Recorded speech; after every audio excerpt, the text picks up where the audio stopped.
Unique Indian phrases. இந்தியால மட்டும்தான் இது ரொம்ப அதிகமா யூஸ் பண்றோம். அந்த மாதிரியான ஒரு சில ஃப்ரேசஸ்ல ரொம்ப முக்கியமான ஃப்ரேஸ் இது. இப்ப நீங்க ஒரு மீட்டிங் அட்டென்ட் பண்ணோம், பட் அந்த மீட்டிங்ல இருந்து உங்களுக்கு சொல்றாங்க மீட்டிங்கை 10 மணிக்கு நடக்க வேண்டி இருந்த மீட்டிங்க நாங்க 11 மணிக்கு தள்ளி வச்சுட்டோம் அப்படின்னு. அதுக்கு நம்ம யூஸ் பண்ண வேண்டிய வேர்டு போஸ்ட்பான். இப்ப 10 மணிக்கு நடக்க வேண்டி இருந்த மீட்டிங்க நம்ம 9 மணிக்கு தள்ளி வச்சுட்டோம், முன்னாடி தள்ளி வச்சுட்டோம் அப்படின்னா என்ன வார்த்தை சொல்லுவோம்?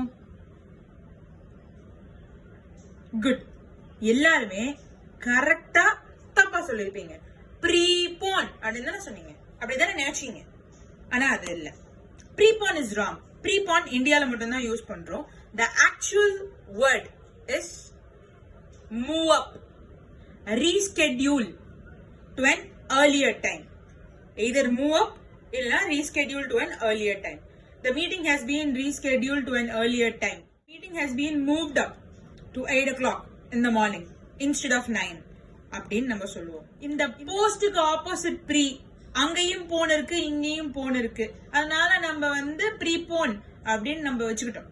பட் அவுட் சைட் இந்தியா இந்த ப்ரீபோன் அப்படிங்கிற வார்த்தையை யூஸ் பண்ணா எல்லாரும் வாட் இஸ் மேன் ஸ்பீக்கிங் அப்படின்னு பாப்பாங்க. இன்னும் நிறைய ஃப்ரேஸ் இருக்கு, இந்தியால மட்டும்தான் அந்த மாதிரி யூஸ் பண்றோம். அந்த மாதிரி உங்களுக்கு தெரிஞ்ச ஏதாச்சும் ஒரு ஃப்ரேஸ கீழே கமெண்ட் பண்ணுங்க, நான் உங்களுக்காக டிஸ்கஸ் பண்றேன். பாய்.